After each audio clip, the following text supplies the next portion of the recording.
इधर से आओ ना।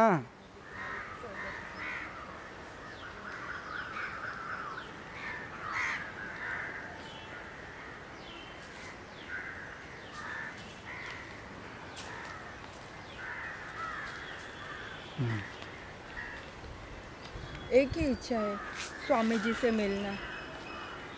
पिछले 2 महीने से मुझे कहाँ कहाँ तुम घुमा रही हो, कभी मंदिर, कभी सभा, अब इस जंगल में लेके आई हो। चलो ठीक है, मुझे मिलना ही है स्वामी जी से। क्या करूँ मैं, कचहरी में आजकल रजिस्टर होता है, मुझे जैसा जैसा खबर मिलता है, कोई भी सभा कहीं पे भी होना रहता है, तो मुझे जो खबर मिलता है मैं उस हिसाब से आपको हर जगह लेके जाती हूँ। मुझे आपको मिलाना है, इसलिए ही मैं ये चीज़ कर रही हूँ। चलो ठीक है, निकल जाओ।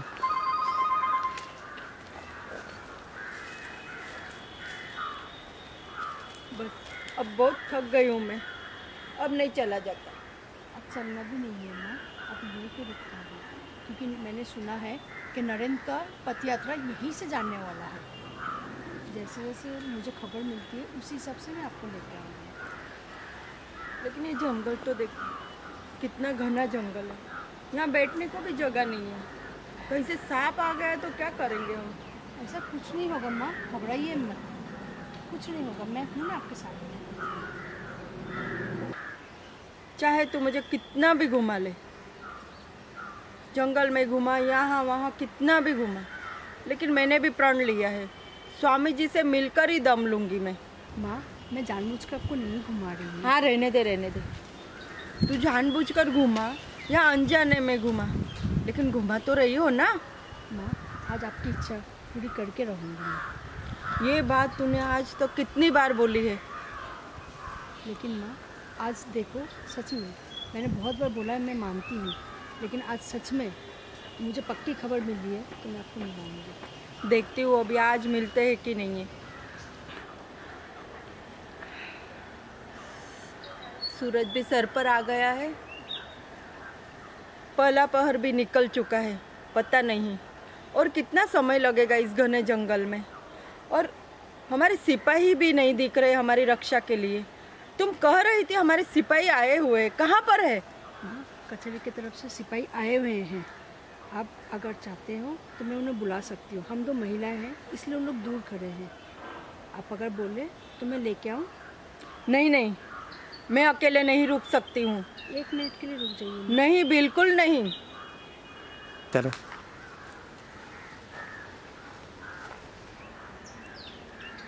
वो देखिए, जो वो आ रहे हैं ना चल के, वो जो कोट पहने हुए वही सिपाही है, उन्हीं से हमारी बात हुई है। वही लोगों से मुझे समाचार मिला है, इसलिए मैं आपको यहाँ लेकर आई हूँ। प्रणाम रानी माँ, बताइए मैं आपकी क्या सेवा कर सकता हूँ? आपको कोई तकलीफ तो नहीं है? अरे तकलीफ तो बहुत है। अब मेरी बेटी जिस काम के लिए मुझे यहाँ लेके आई है, स्वामी जी से मिलने के लिए, वो काम हो सकता है क्या आज? माँ, स्वामी जी से जो मिलना है ये इनका काम नहीं है, ये सिर्फ हम दोनों की सुरक्षा के लिए है। हाँ हाँ, मालूम है मालूम है। अभी तक तूने मिलाने का ही काम किया ना, अब ये लोग कुछ कर सकते हैं क्या? मैं देखती हूँ अभी। रानी माँ, कचहरी के आदेश अनुसार हमें आपकी रक्षा करनी है और हम करेंगे। और रही बात वो स्वामी जी की, तो हम अपने अनुभव से कह सकते हैं, जहाँ तक हम जानते हैं, हमारा ज्ञान है कि बहुत से लोग इसी रास्ते से पद यात्रा करते हैं। तो मेरा अंदाज है कि स्वामी जी भी यहाँ से ही जाते होंगे। तो फिर फायदा क्या है? ये भी तो कभी से घुमा रही है, कभी कहते यहाँ से आएंगे, कभी कहते वहाँ से आएंगे, तुम भी वही कहते हो। फायदा क्या है तुम लोगों का? इस बात की सूचना हमारी कचहरी की ओर से ही दी गई थी।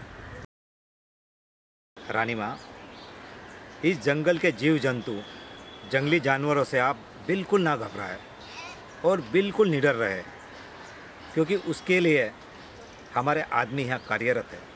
आप बिल्कुल बेफिक्र रहें। रानी माँ, ये मेरी मजबूरी है कि मैं हमेशा आपके साथ साथ नहीं रह सकता, लेकिन मेरी उपस्थिति सदैव आपके साथ बनी रहेगी। आप बिल्कुल बेफिक्र रहिएगा। अच्छा रानी माँ, अब आज्ञा दीजिए। नमस्ते।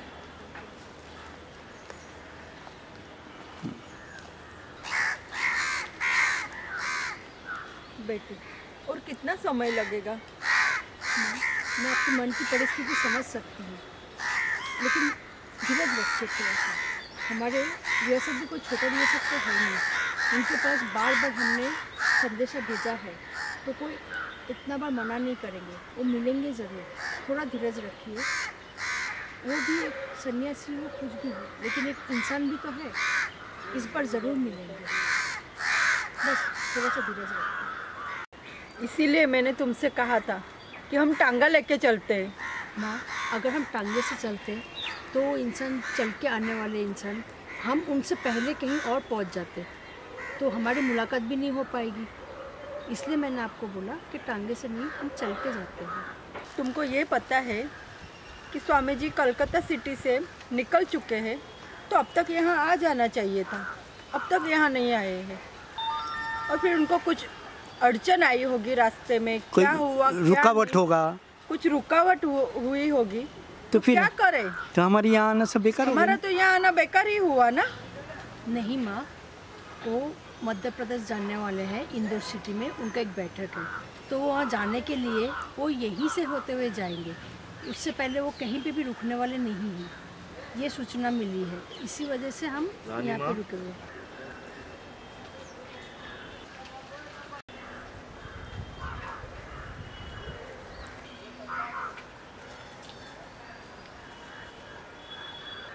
खुशी है। माँ, यही स्वामी विवेकानंद है। हाँ, फोटो में देखा था वैसा ही है। रानी माँ, सबसे पहले तो मैं आपसे क्षमा चाहता हूँ। मुझे ये पता था कि आप मुझसे मिलने के लिए उत्सुक हैं। कई बार मुझे इस बारे में सूचना मिलती रही, पर मैं क्या करूँ, मैं काफ़ी व्यस्त था, और सारी कष्ट जो आपको हुए हैं उन सब के लिए मैं क्षमा चाहता हूँ आपसे। नहीं नहीं बेटा, ऐसा कुछ नहीं। आखिर तुम मिल तो गए। कहिए रानी माँ, मैं आपकी क्या सेवा कर सकता हूँ? वो सब तो बात करेंगे ही, लेकिन यहाँ खड़े खड़े नहीं। हमारी कोठी यहीं पे है, वहाँ चल के बात करते हैं। रानी माँ, मुझे ये कहते हुए बड़ा संकोच हो रहा है कि मैंने जब से ये वस्त्र धारण किए हैं, तब से मैं किसी गृहस्थी में प्रवेश नहीं कर सकता हूँ। ये मेरे संन्यास व्रत के आचरण के विरुद्ध होगा। बेटी, तुम ही कुछ समझाओ ना, यहाँ कैसे बात हो सकती है? माँ, मैं क्या समझा सकती हूँ? वो जो बोल रहे हैं वो सही बोल रहे हैं। लेकिन क्या अपने यहाँ आएंगे नहीं स्वामी जी? रानी माँ, ये हमारी कुछ व्यवस्थाएं हैं। आपको मुझसे जो कुछ भी पूछना है, जो कुछ भी आपके प्रश्न हैं, आप कृपया करके यही मुझसे पूछ लीजिए। मुझसे जो बन कर सकेगा मैं आपके लिए ज़रूर करूँगा। रानी माँ, मैं जब यहाँ से गुजर रहा था, यहाँ पहुँचते पहुँचते मैं इतना थक चुका था, मुझे ऐसा लगा थोड़ी देर विश्राम करना चाहिए। तो इस पेड़ के नीचे मैं विश्राम करने के लिए बैठ गया और मेरी आंखें लग गई। इस बीच आप लोग यहाँ पर आए और काफ़ी परेशान हुए। आपको इस बारे में जो कुछ भी परेशानी हुई, कष्ट पहुँचा, उसके लिए मैं आपसे फिर से क्षमा चाहता हूँ। नहीं नहीं, ऐसी कोई बात नहीं है, हमें कोई परेशानी नहीं है। लेकिन आप वैसे ही हो जैसे हमें राजकुमारी ने बताया था। रानी माँ, आज मैं जो कुछ भी हूँ रानी साहिबा के कारण ही हूँ। इनके कारण ही मैं चिकागो जा सका, और उसके बाद ही मेरे मन में जो कुछ था और गुरुजी की जो प्रेरणा थी, वो कार्य मैं कर रहा हूँ आज। मेरे मन में भी थोड़ा सा दुख था कि मैं शिकागो से लौटने के बाद रानी साहिबा के पास आभार व्यक्त करने नहीं जा सका। उसका कारण ये था कि रानी साहिबा का मन बड़ा कठोर है, तो उस कारण मुझे एक थोड़ा सा डर लगता था, मैं इनके सामने नहीं आ पाया। नहीं नहीं नहीं, ऐसा नहीं है। हमारी राजकुमारी जितनी ऊपर से कठोर है, उतने ही अंदर से बहुत कोमल है। मैं उसको जानती हूँ। मुझे पता है, जब राजकुमारी तुमसे पहली बार मिली तो बहुत कठोरता से मिली थी, लेकिन वो उसके स्वभाव का एक भाग है। वो कठोर नहीं है, बहुत ही कोमल है। अगर ऐसा नहीं होता तो क्या वो रियासत के कायदा कानून के खिलाफ जाकर तुम्हारी मदद करती थी? इसके लिए उसको जो दंड मिला था वो भी भोगने के लिए वो तैयार हो गई थी। रानी माँ, आपकी बातों से मुझे बहुत बल मिला है और इसी वजह से मैं आज रानी साहिबा का बहुत बहुत आभार व्यक्त करता हूँ। नहीं ठीक है, लेकिन इस वक्त रानी माँ आपसे मिलना चाहते हैं, उनका कुछ खास काम है आपसे। लेकिन ये सब कागज़ दस्तावेज कचहरी के कामकाज यहाँ पर कैसे हो सकते हैं? रानी माँ, लेकिन ऐसा कौन सा काम है जिसमें कागज़ और दस्तावेज की ज़रूरत है? देखिए स्वामी जी, आप इस छोटी सी उम्र में अपना घर बार परिवार छोड़कर आपने ये वस्त्र धारण किए हैं और गुरुजी के और गुरुजी के मार्गदर्शन पर अपने भारतीय संस्कृति का आप प्रचार प्रसार कर रहे हो, ये बहुत ही प्रशंसनीय है और मैं इससे बहुत ही प्रभावित हुई हूँ। आपने हमारी रियासत का नाम तो सुना ही होगा, ये बहुत बड़ी है और इसमें बहुत सारे प्राविधान भी है। हम ये चाहते हैं कि आपके इस महान कार्य में हम भी थोड़ा बहुत सहयोग करें। इस संपत्ति से आप एक संस्था या मठ बनाएं जिससे आपकी इस कार्य को गति मिले। आप ये जो कार्य कर रहे हैं उसमें हमारी पूर्ण सहमति है और इसीलिए हम चाहते हैं कि ये कार्य आगे चालू रहे। इस कार्य के लिए जो भी कानूनी कार्यवाही की ज़रूरत है वो वकीलों से मिलकर हम कर लेंगे। रानी माँ, आपकी ये बातें मेरी सर आँखों पर, आपकी इन्हीं बातों से मुझे एक बल मिलता है और उसी साथ एक विशेष प्रेरणा मिलती है जिससे मैं अपने कार्य को दुगनी गति से कर सकता हूँ। रानी माँ, आप इसके बारे में जो भी कागजी कार्रवाई कानूनी प्रक्रिया है आप करिए। मैं शीघ्र ही कलकत्ता वापस आकर आपसे संपर्क करता हूँ। रानी माँ, अब मुझे आज्ञा दीजिए ताकि मैं अपने मार्ग पर आगे बढ़ सकूँ। स्वामी जी, मैंने भोजन के लिए थोड़ा लेता है, किसी से शुक्र करें। रानी साहिबा, इसके लिए मैं आपका बहुत आभार व्यक्त करता हूँ, लेकिन मैं ये ले लूँगा। मुझे कितने समय तक खाना, एक समय, दो समय, इसके बाद तो फिर हमारी वही दिनचर्या है, कभी मिले कभी ना मिले। मुझे आदत लग जाएगी इसकी, फिर मैं आपको कहाँ ढूँढूँगा? इसे रहने दीजिए। नहीं बेटा, ठुकराओ मत उसे। राजकुमारी ने बहुत ही प्यार से तुम्हारे लिए बनवाया है। ले तो मैं लूँगा, लेकिन राजमहल में तैयार करा हुआ ये व्यंजन, ऐसा भोजन मैं दोबारा जब खाने की इच्छा होगी तब मैं इन्हें कहाँ ढूँढूँगा? स्वामी विवेकानंद के मुँह से ऐसी बातें शोभा नहीं देती। नहीं बेटी, ये तो मजाक कर रहे हैं। वो तो मैं लूँगा। रानी माँ, अब मुझे आज्ञा दीजिए। हाँ बेटा, मैं तुम्हारी राह देखूंगी।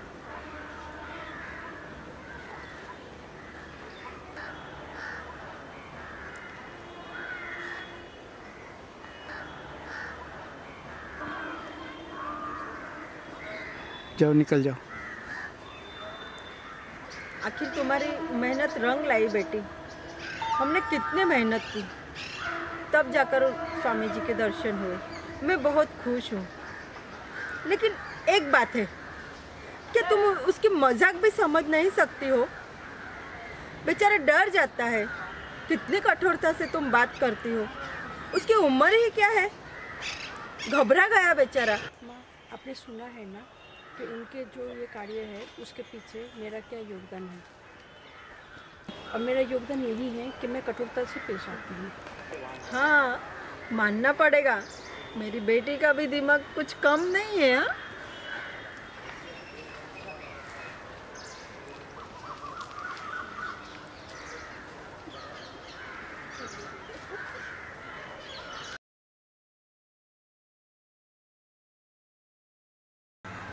माँ, आपने कुछ सोचा है इस बारे में? हाँ, तुमने वकील जगदीश का तो नाम सुना है ना? जी हाँ।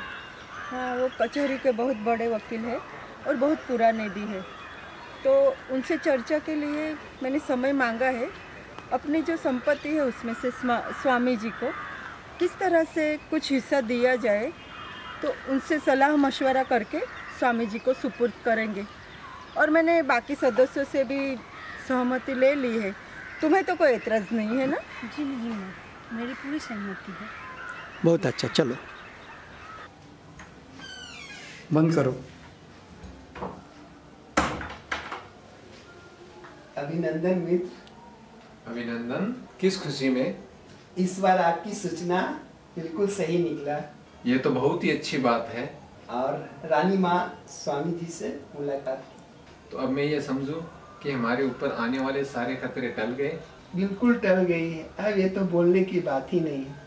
बहुत अच्छा बात। आपको जानकर खुशी होगी, रानी माँ इस बार स्वामी जी से मिलकर इतनी प्रभावित हुए कि अपनी संपत्ति का कुछ हिस्सा स्वामी जी को सुपुर्द किए। अच्छा हुआ, लेकिन ये किस लिए?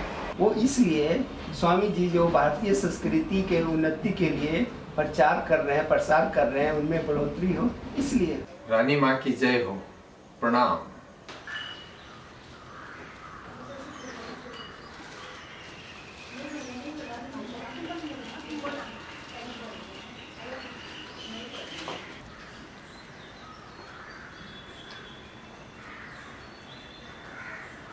निकल जाओ।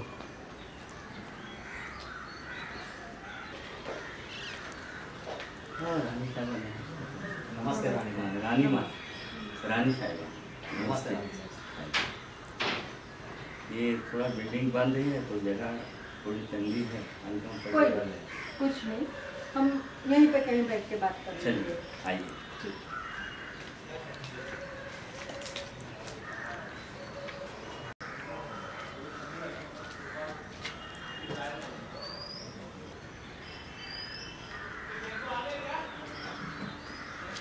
हाँ रानी माँ, तो फरमाइए, मैं आपकी क्या सेवा करूँ?